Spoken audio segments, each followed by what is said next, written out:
everyone. We're going to begin. We're on Daf Mem Hey Amud Beis. We just concluded that page, page 45b, and the discussion that we had was if people are eating together. If you have three people eating together, and none of them are more important than the other, they're all of equal level of stature and age and so on. So they all, there was a question in the Gemara, some of the rabbis had a question, maybe we should not do the Zimun. And could be a Zimun is special to honor an important person to lead the benching. And if you don't have anyone who's more important than the others, then maybe you don't need to do a Zimun. That was the thought in the Gemara. Three of the rabbis felt that way. They thought that that would probably be correct. And we explained yesterday that the reason they thought that way was because the verses that give us the source for Zimun, they all talk about great people leading it. The two verses, we had one verse which was Moses, Moshe Rabbeinu telling others to Kishem Hashem Ekra Havagoydel Elkeinu, that I'm gonna call out Hashem's name, and you should join me. You should give praise to Hashem. So that was Moshe Rabbeinu leading the benching. And then you have another case where the other source was David HaMelech in Tehillim. He said, Gadol Hashem iti, and David HaMelech was leading. And so you have the two cases. So that would be a source that a leader, when you have someone who's important, then you do the Zimun with a leader. But maybe if no one's really more important than the other, then we don't do a Zimun. Then it's better maybe to bench your own, because we do find such a source that it's better not to exempt oneself with the benching by hearing from someone else. Better do it yourself. So the rabbis thought that might be the correct thing, and then Mereimar told them and said, no, actually, even if you have three people with no one being more important than the other, these were three rabbis of equal status. But Mereimar told them, he said, you still should do a Zimun, and that was his reply, his verdict. And then the Gemara discussed that if a person didn't eat with the others, would he also answer to the Zimun? And the Gemara had an argument if you do the Baruch U'Mavarach or you do Amen. But you definitely answer. The question was, what's the proper response to the grace, to the Zimun when you don't eat? If you ate, you can say Baruch Sha'achalnu Mishaloiv Tavaychinu. Blessed is he who we ate from. But if you didn't eat, you can't really say that because it's not exactly true.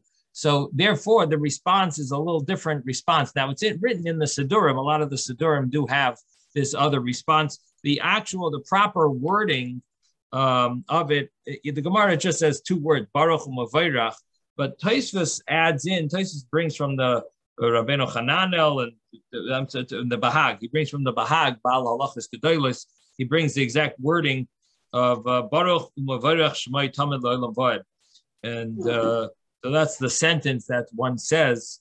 Of course, it's not that often that you're going to go to a Zimun and not eat anything, but it does happen once in a while, and so it's good to know that the proper response. Yes, Ben.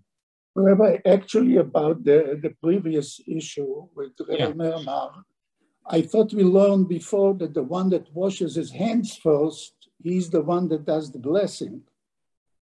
Ooh. So maybe between the three that are equal, the one that washed his hands first should do the blessing.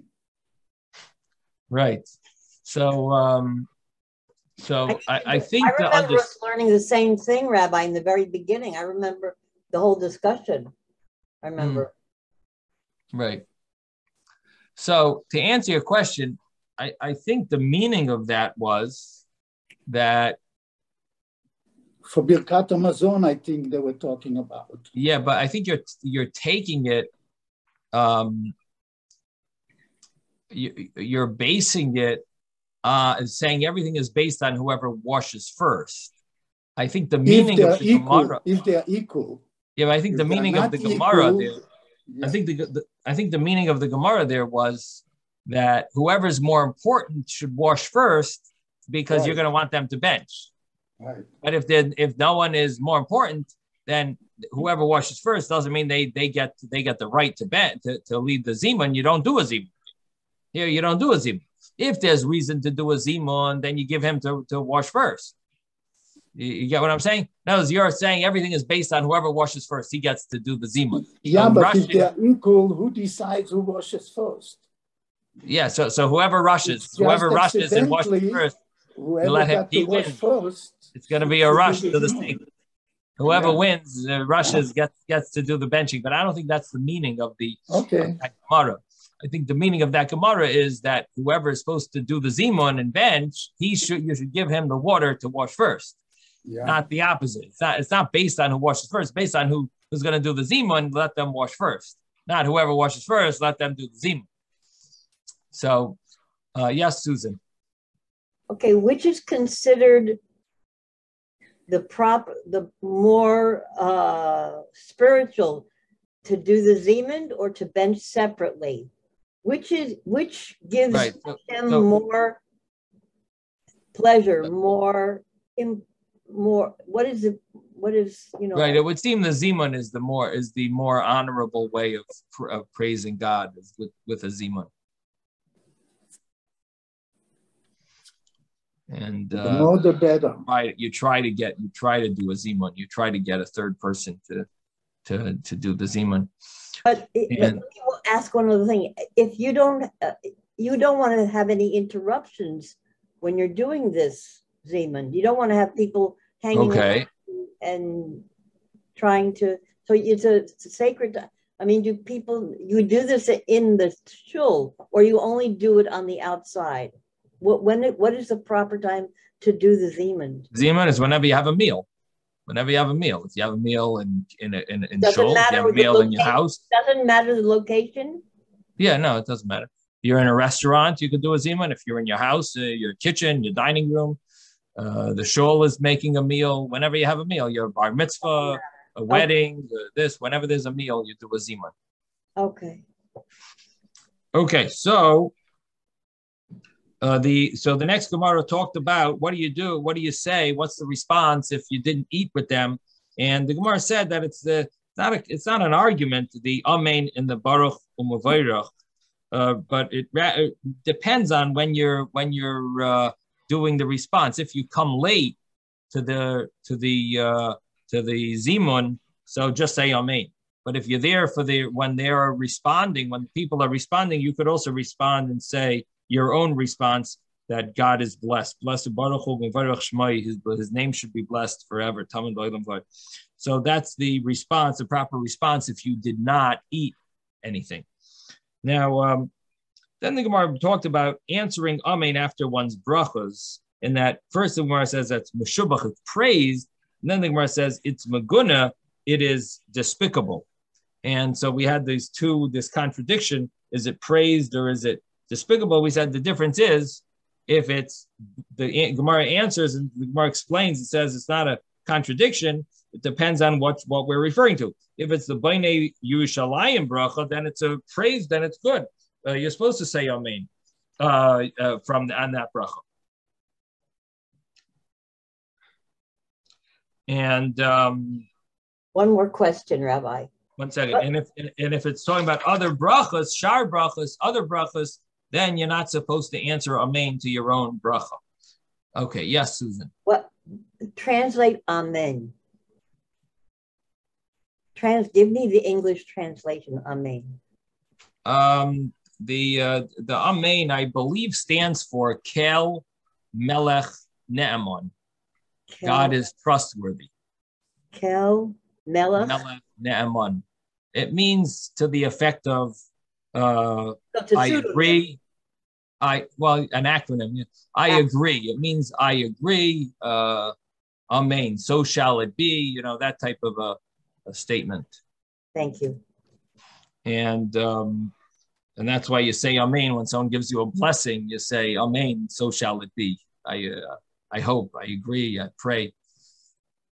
Okay, so the Gemara concluded with Abaye used to say the Amen of Bnei Yerushalayim out loud, and Rav Ashi would say it quietly. And Abaye would say it out loud because when the workers used to, when they got, in the olden days, they used to be very strict on the workers having to, they get a very short break.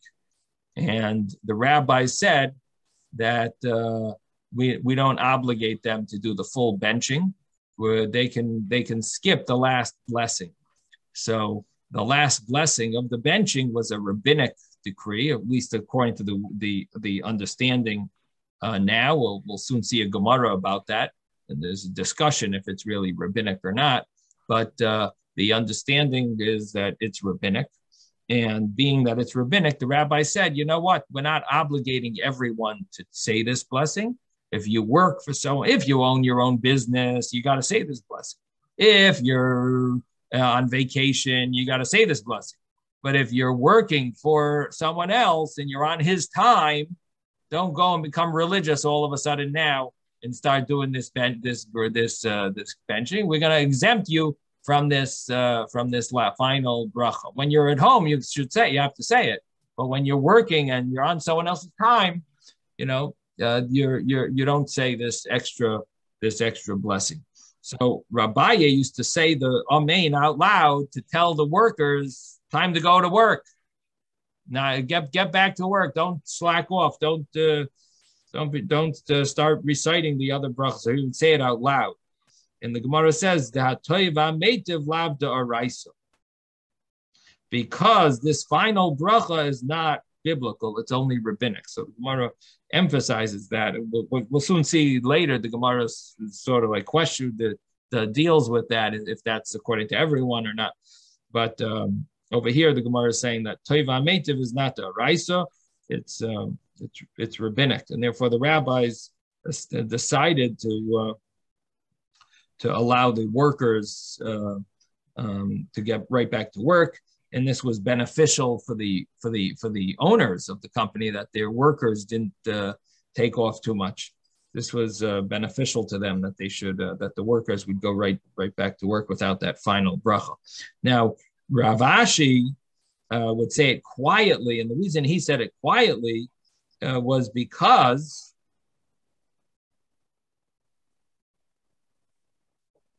he didn't want people to degrade the importance of this final bracha.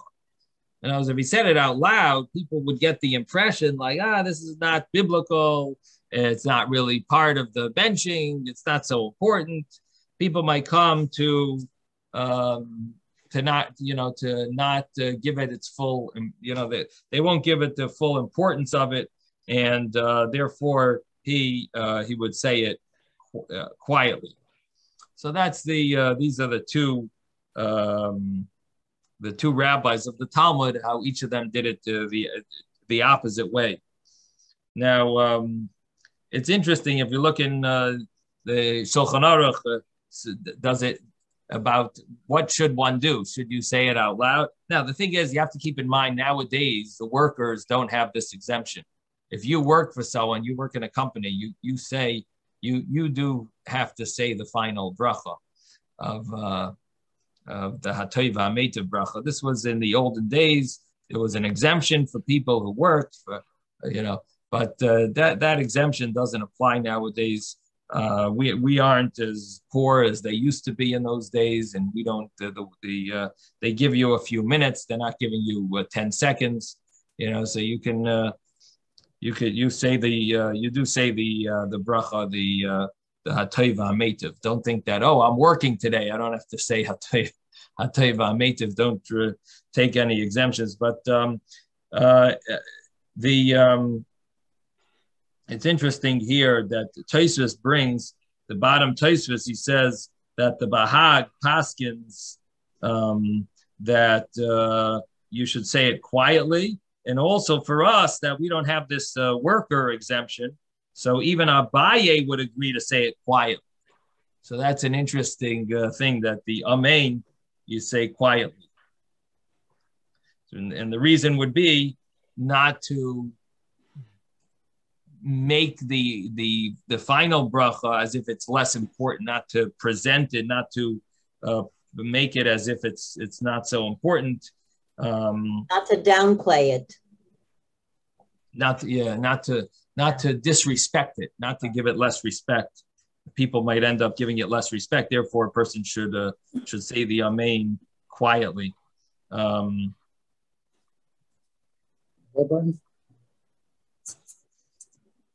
Yeah. I'm thinking maybe in those days they didn't have watches, so they watch to do things together, like all the workers to do one thing together and the other thing. Today, everybody does it by the watch. So we have why watches. Today it's a little easier. Yeah. I'm not sure the exact wording of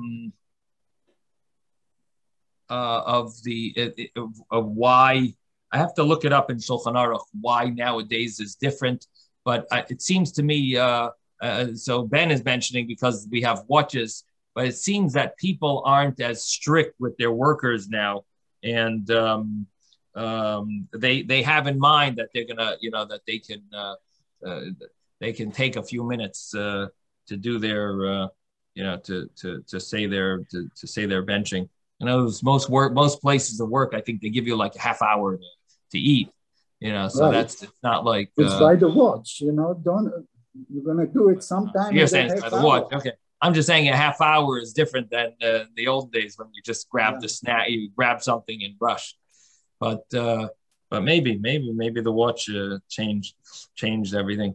Okay. So the next Gemara, we're now on page 46a.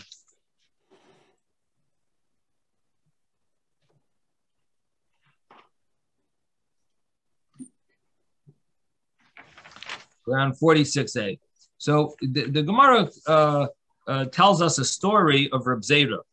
Reb Zera cholash. Reb Zera was weak. So all the Gabe Reb Avo went up to visit him.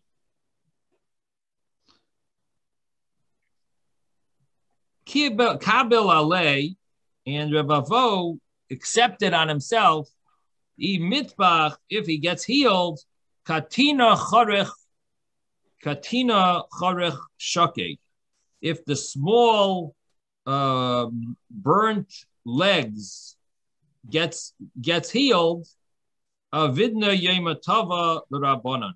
I'll make a special holiday for the rabbis, which means I'll make a special meal for the rabbis, for the students. So basically,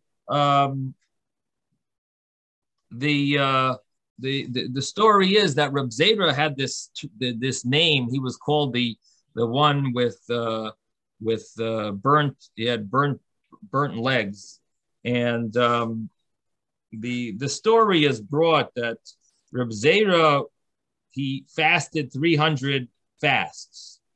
The first 100 fasts he fasted. Reb Zera fasted 100 fasts because he was going from Babylon to Israel.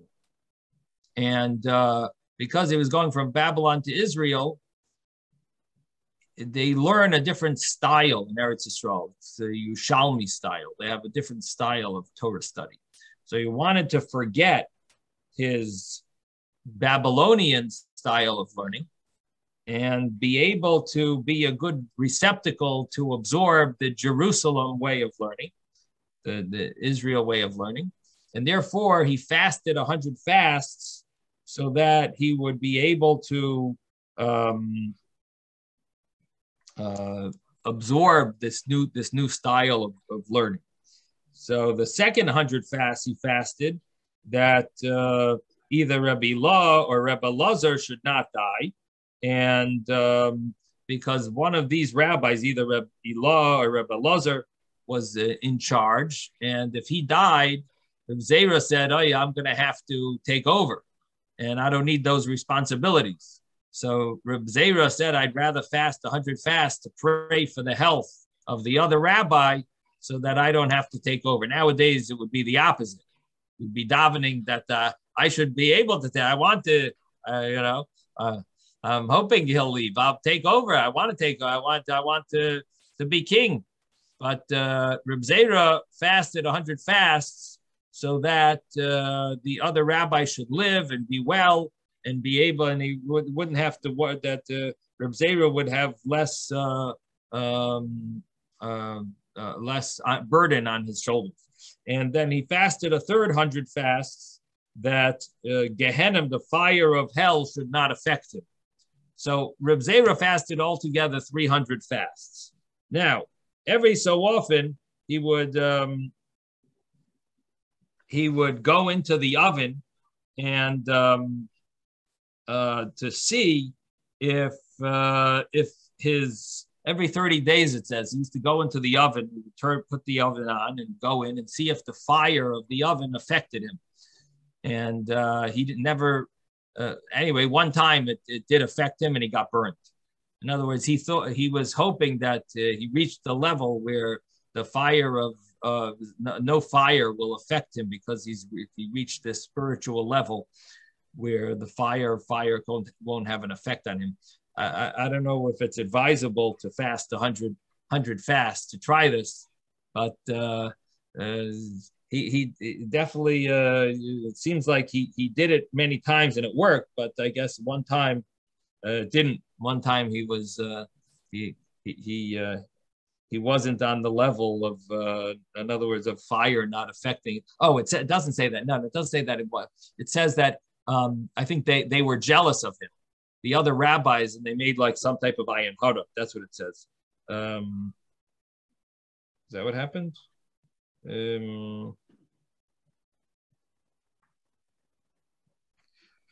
I'd have to look up the exact Gemara. It's in Bava Metzia 85a, but it's something to do with the rabbis. They looked down at him, and somehow it made some. It seems like it's an ayin hara. Let me see if I can pull it up right here. 85 in the Gemara. 85 Bava Metzia.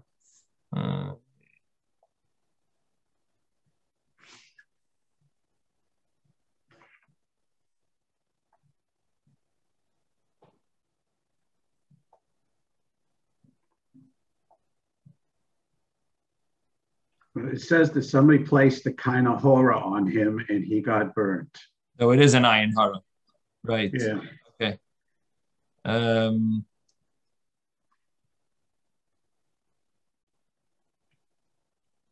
me just pull up this Gemara here. Reb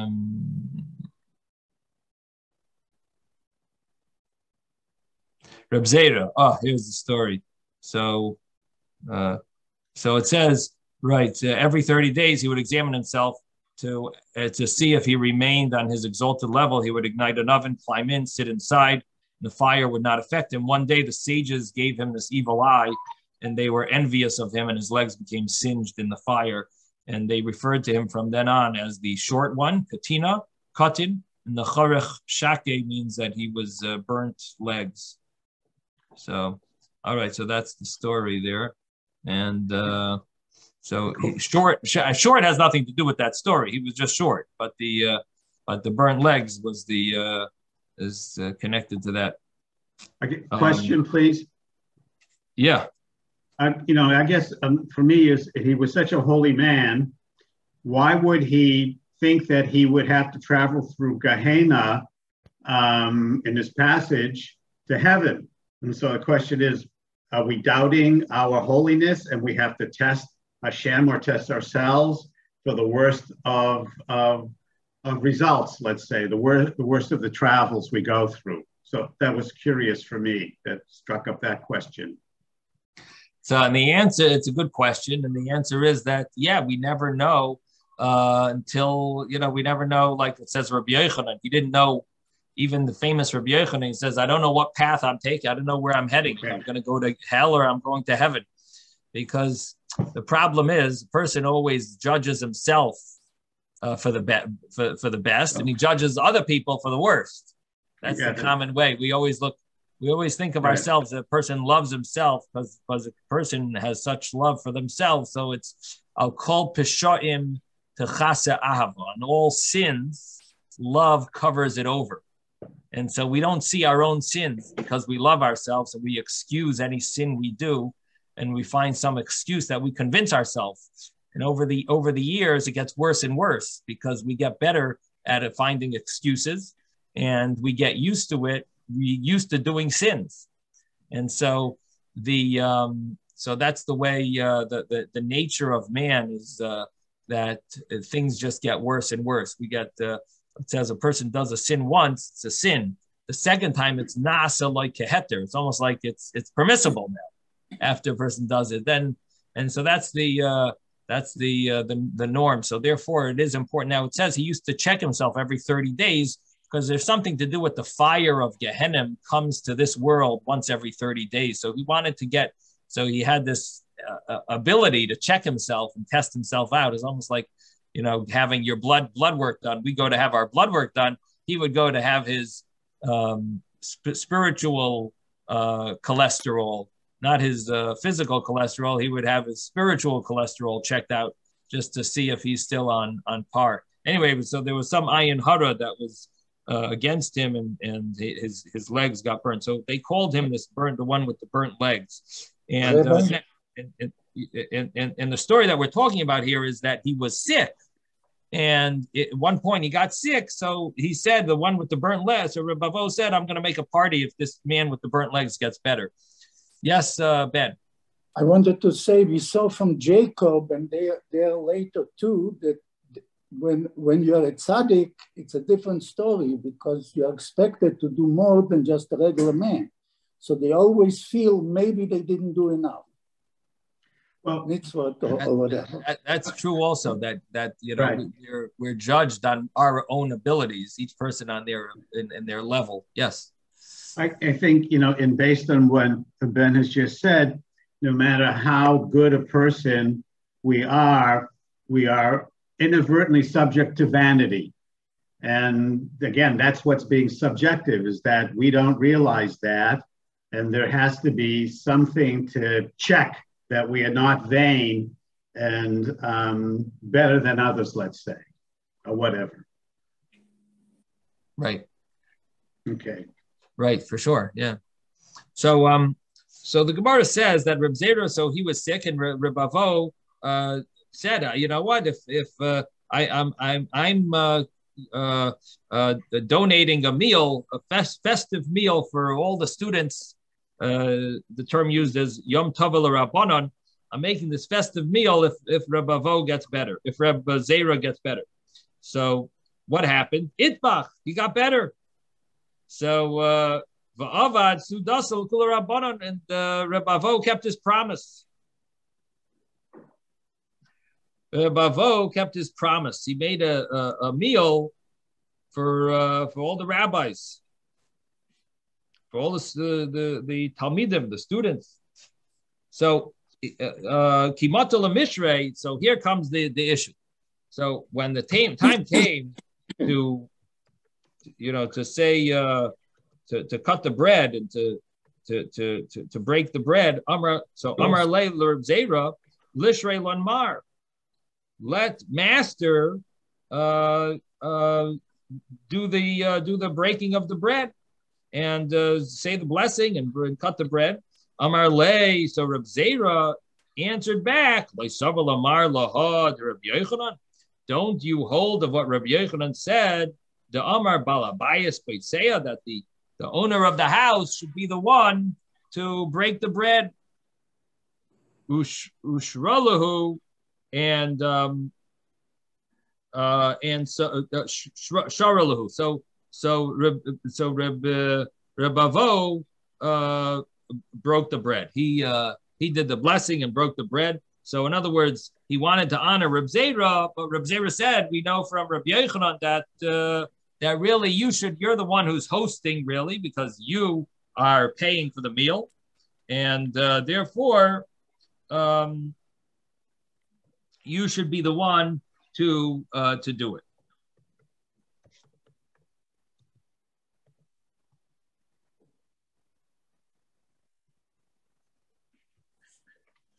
So the Gemara continues and then says, Kimatel of Ruche, the story continues. When he reached the time to do the grace after meal, the benching, the Bruche, Amar Le Nivrach Lanmar.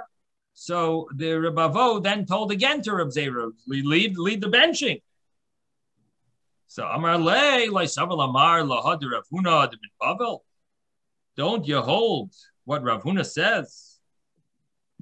The Rav Huna from Bavel, which means the regular Rav Huna.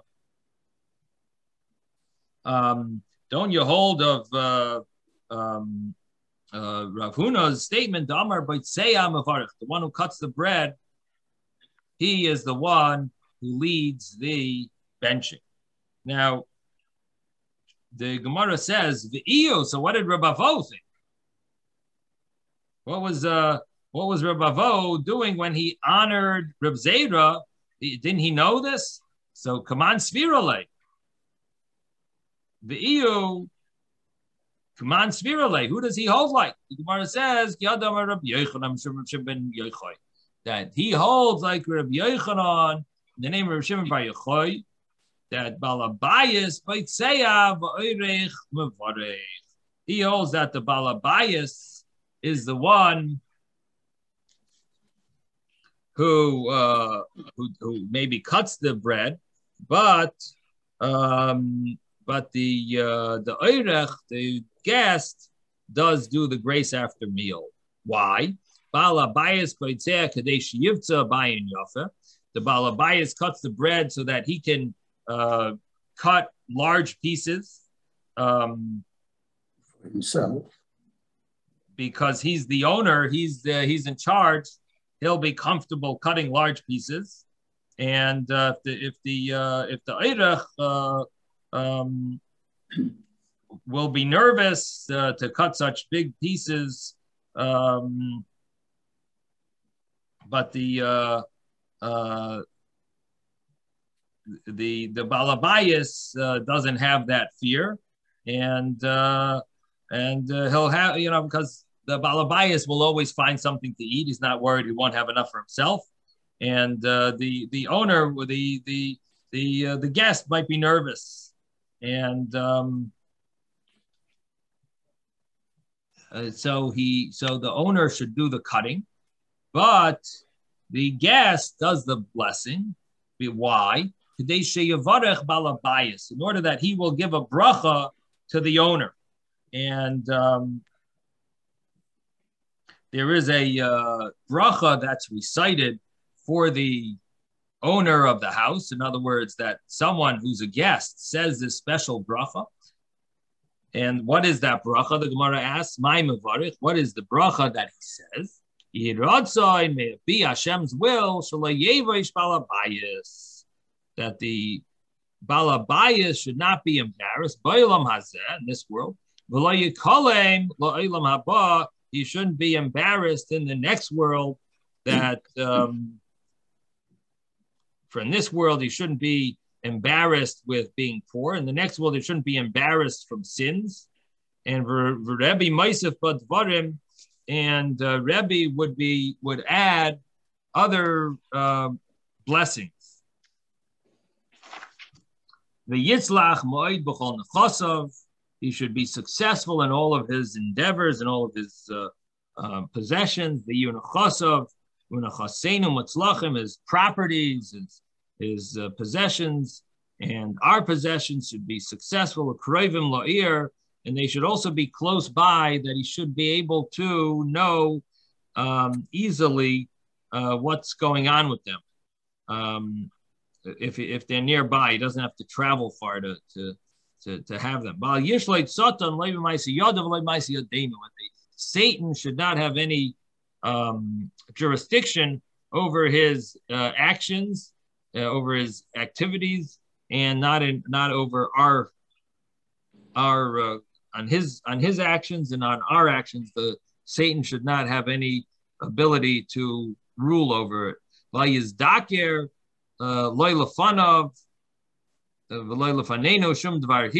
Shouldn't happen, not in front of him and not in front of us, any any thought of sin, in different types of sins, forever and ever. So now it's interesting that we mentioned about thoughts of sin, but the Gemara does say that thoughts of sin are actually worse than sin, because the thoughts of sin, person feels, I didn't do anything wrong, and the Gemara says that it's actually worse than the actual sin, and thoughts lead to sin as well.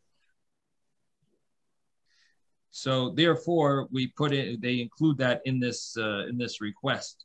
So ultimately, this is a bracha that's supposed to be recited for the host. You give this bracha to the host. Now, some households they actually do this. There are some of the benchers have this Yehi in it, and I've been in households where they actually say this out loud. The person who's benching makes this.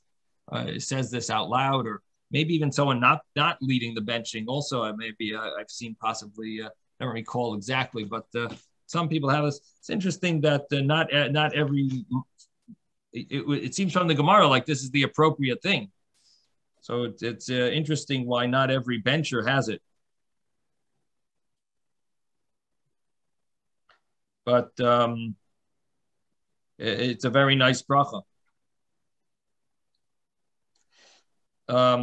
It's brought down that this is a source that you're allowed to add a bracha in that Hatoiva Hametiv edition. And the Avodraham brings this down, very interesting. And I believe that's why by Hasidim they often give a bracha to their Rebbe in the Harachamans, because this is the Gemara, this is the source. Rebbe was Maisif, Rebbe added some words to this Harachaman. So it seems like you're allowed to add a bracha there. In other words, this is not in the regular print. In the this whole Yehi Ratzon is like an additional. It's an addition to the Harachaman. So it's the Avodram writes. You see from here, you're allowed to be Maisif bracha in Hateva Hametiv and the Harachaman.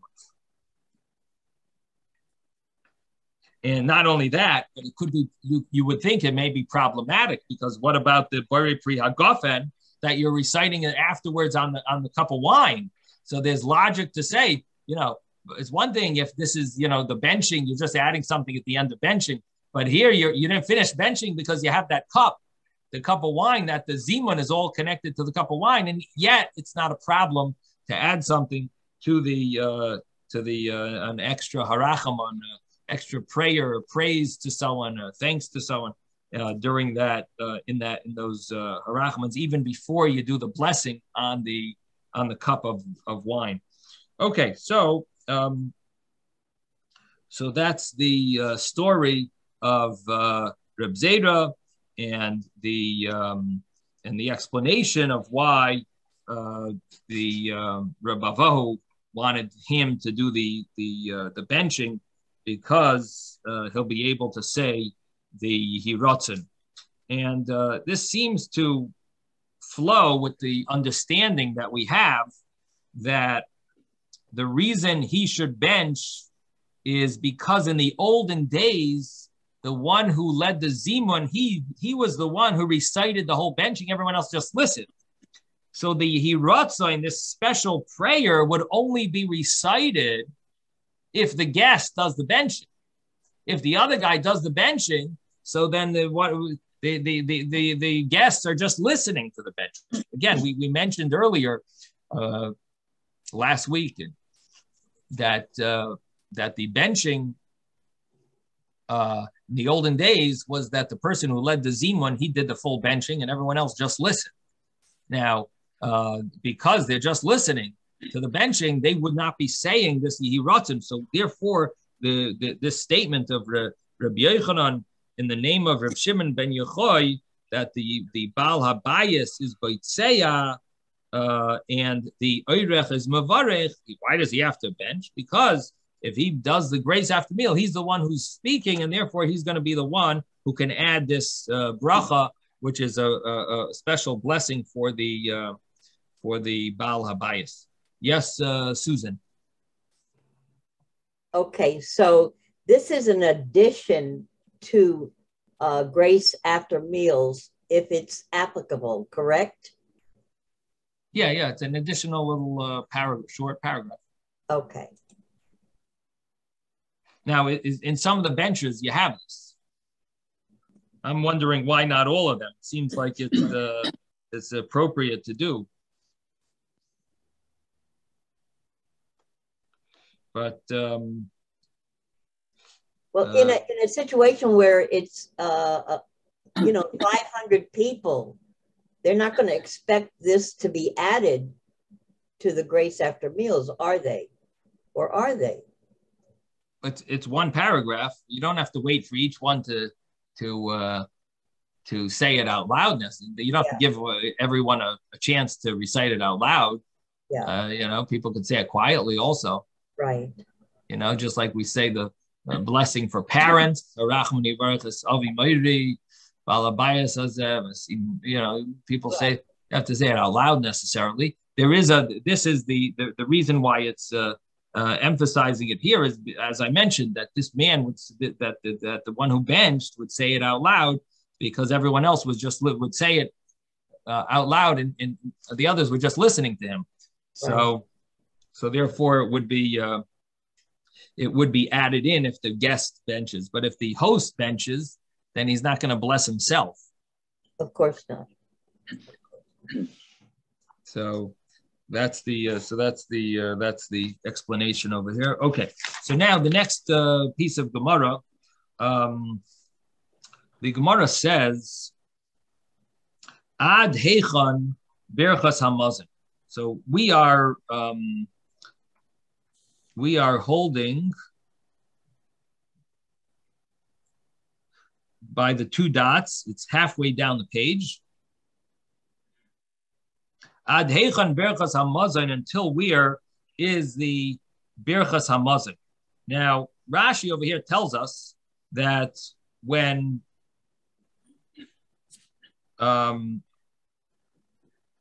you have a zimun, then of course you start from the zimun. But when you don't have a zimun, so where does the benching begin from? So I'm sorry, where does the zimun end and the benching begin from? That's what I've stated. Till where is Berchas HaZimun? Until where does the zimun end and where does the benching begin? So Rav Nachman Amar ad nevarech shachal ad nevarech.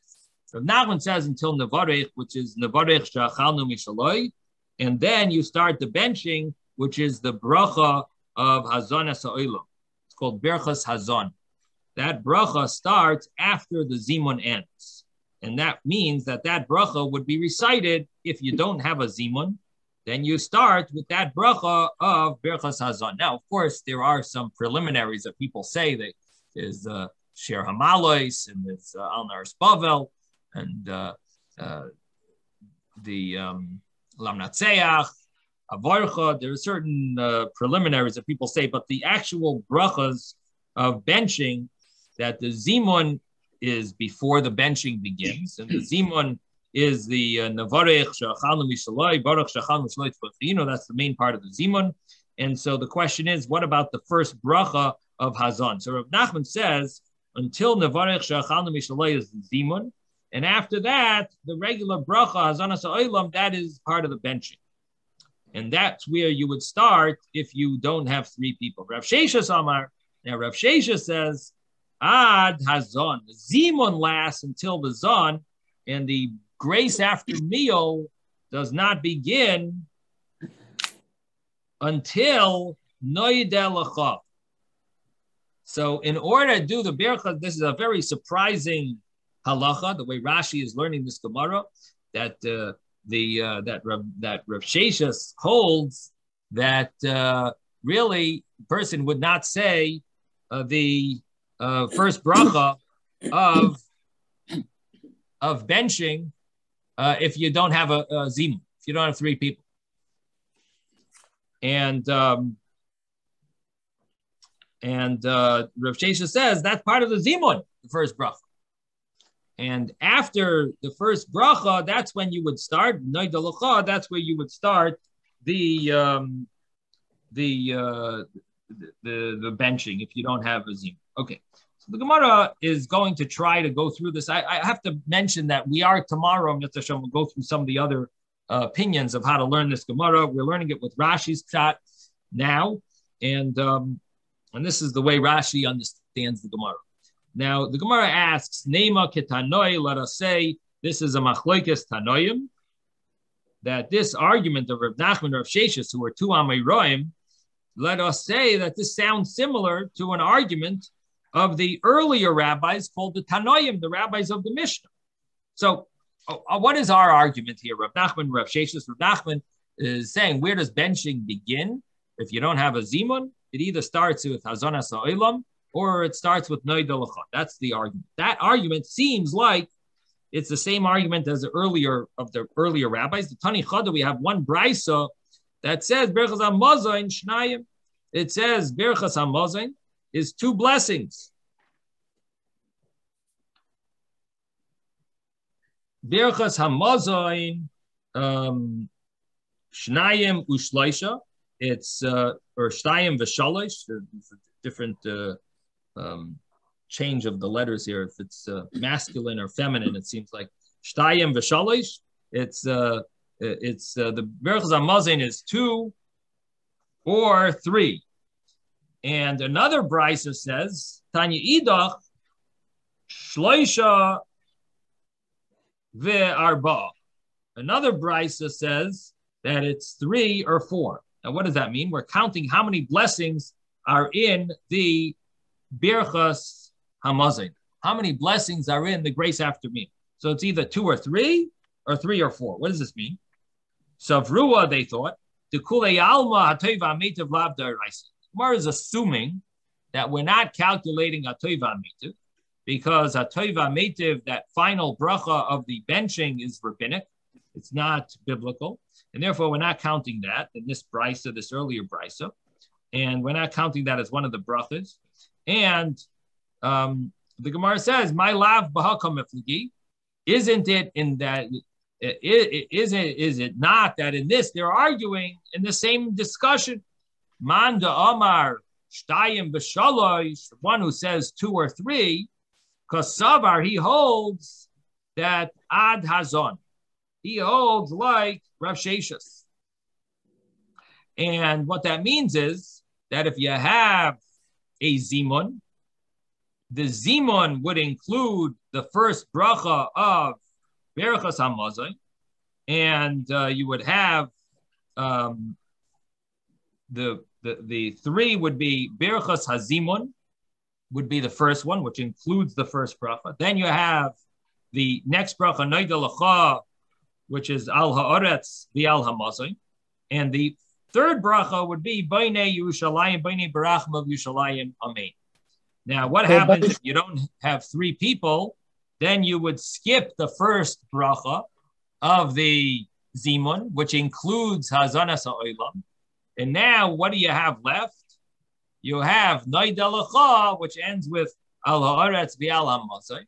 And you have B'nei Barachim of Yerushalayim, Amen. You have 2 brachas. So it's either 2 brachas or 3 brachas. That's the first opinion. What are the 2 brachas? The 3? The 3 would be the whole Zimun is all inclusive, and it's called 1 bracha, and it includes the Hazanas Ha'olam. So that's how you have 2 or 3. Yes, Ben. I see that in one place Steinsalz writes Shtein v'Shalosh, and the other place is Shnayim v'Shlosha. Yeah, that's what I'm saying. There's a different girsa. The Bach, the Hagoyis Habach, and I'm not a diktuk man. I'm not a grammar guy, but Ezra's not here today. So Ben, you're going to be the one. You're going to have to be in charge, Ben, because you know diktuk the best from all of us, I think. So I don't know. Does Shtayim work together with Shalosh or Shlosha? No, Shtayim v'Shalosh. That goes together. Okay. V'Shnayim v'Shlosha. It's also okay. But I'm saying depends who is saying it. So one might call it feminine, and the other one says it in fine. The problem is if you mix the two up, that's where it's a problem. If you keep, consistent, that's okay. You want to say feminine numbers, masculine, fine, but don't mix the two up, I think. Oh, so I think this is mixed up in both cases.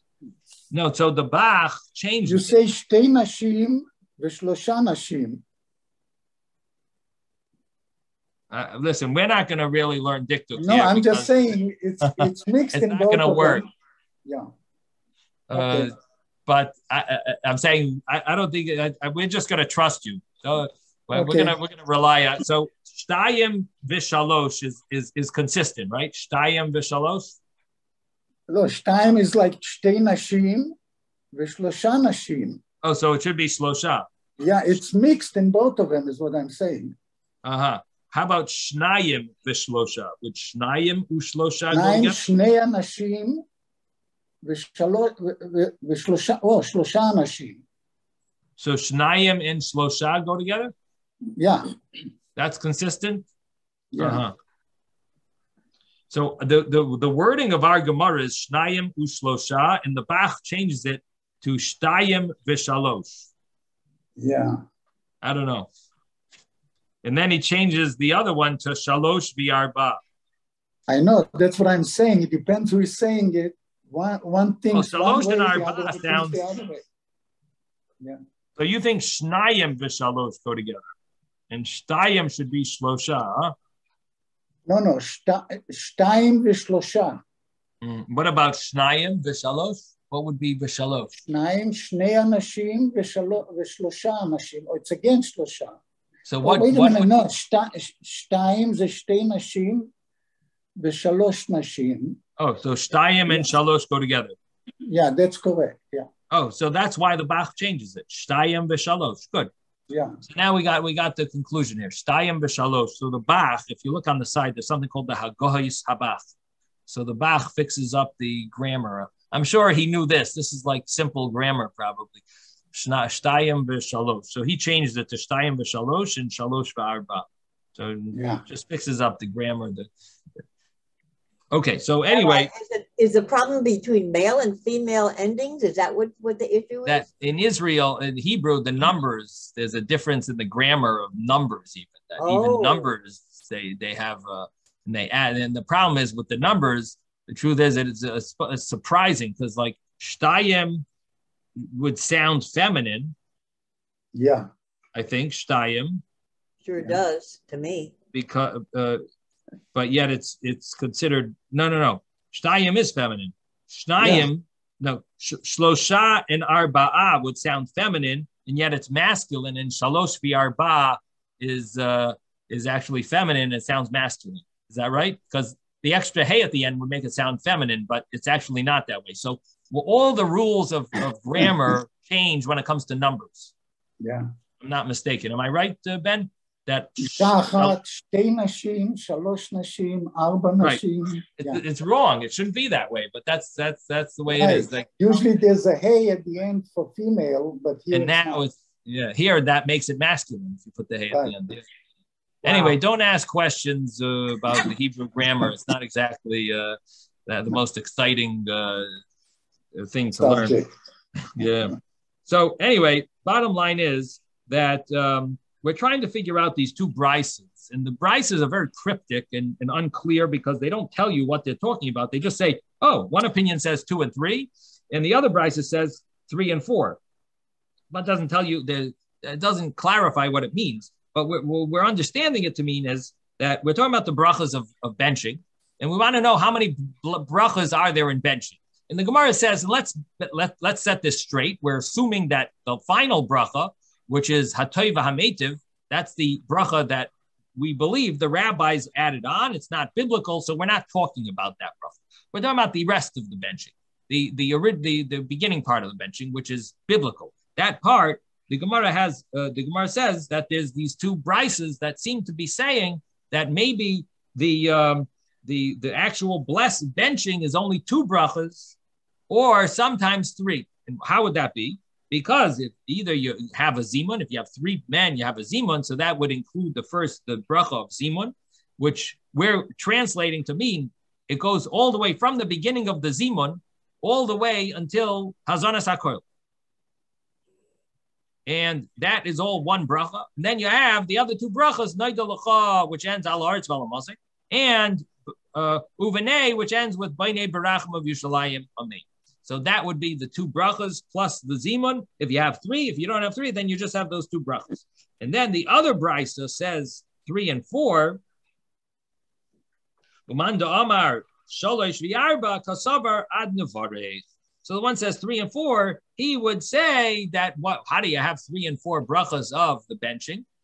The 3 and 4 brachas of benching would be either there's 3 men, so you can do a zimun, and if you have the zimun, that ends before the bracha of Hazanas HaOlam, and then you have Hazanas HaOlam, the first bracha, which ends Hazanas HaKol, the second bracha, which starts with Noida L'cha and ends with Al Haaretz V'Al HaMasik, and the third bracha, which starts with Uvenei and ends with B'nei Barachim of Yushalayim Amen. So you have those 3 plus the zimun, that would make it 4. So we're calling the zimun a bracha. The only question is, how big is the zimun?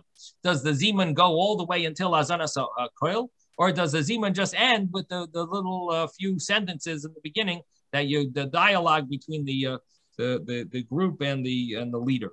So the Gemara says that might be the source of this argument of Rav Nachman and Rav Sheshas. Sounds like it's the same thing. It's the same argument of Rav Nachman and Rav Sheshas. What they're arguing about, that it sounds like that would be the same argument. The Gemara says, no. This is not the argument. Rav Nachman metaretz l'taimei. Rav Sheshas metaretz l'taimei. Rav Nachman would explain, according to his shita, according to his opinion, he would explain the brisa, the two brisas, according to that they both fit with him, and Rav Sheshas would explain both brisas that they both fit with him. And the point that we're saying here is that the Gemara, it says, this sounds like the same argument as rabbis of the Mishnah argued about, and you, Rabbi Nachman and Rav Sheshas, are arguing about something that the two other rabbis seem to have argued earlier about. Now, when the Gemara says such a statement, it actually is asking it as a question. Could it be that they're really going to argue about the same thing that earlier rabbis already argued and not mention the names of the earlier rabbis and say, I follow this rabbi and you follow that rabbi? Is it possible? The Gemara doesn't like to say that the later rabbis are arguing about the same thing that the earlier rabbis are arguing about, because it's a little surprising. Why don't they know that the earlier rabbis argued about this? And why don't they quote it and say, I follow that rabbi's logic and he follows the other rabbi's logic? Why are they arguing in the first place? They should just say, I give a verdict like this rabbi. So when the Gemara says such a thing, it's often asking it as a question, like, is it possible they're arguing about the earlier argument of earlier rabbis? No, that would be surprising to say. It must be that they're arguing about something else. So that's the Gemara answers and says, no, Rav Nachman says, no, I'm not taking sides in that argument. Everyone agrees with me. My opinion fits with both of those brises. And Rav Sheshas will say the same thing. I'm not taking sides in that argument of the earlier rabbis. If I was taking sides, I would say so. I would say I follow that view. But I'm my view, I feel both of those opinions, or earlier opinions, are following my view. And the Gemara continues and it says, Rav Nachman mitaretz l'taimei. Rav Nachman would explain that the words of the Tanaim of both brises, according to his reason, the Kulei Alma, both of these brises, both agree that the Zimun ends by Ad Nevarech. It ends as we would assume, that it ends before the benching starts, and it ends with Nevarech Shachalnu B'Shaloi and Baruch Shach. It ends right there by the end of the dialogue between the leader of the benching and the people responding. It ends right there at Nevarech. And Manda Amar Shalosh V'Arba, the brisa that says that benching consists of 3 and 4 is very simple. Shopping. That would make sense. Why? Because you have the 3 brachas of benching, and the bracha of zimun sometimes is added, sometimes it's not. So you have 3 or 4.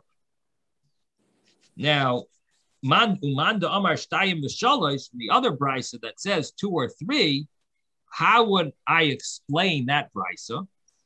Amar lach, Rav Nachman will tell you, hacha beberchas payalim askinan. Here we're talking about the bracha that workers that do work, that they are supposed to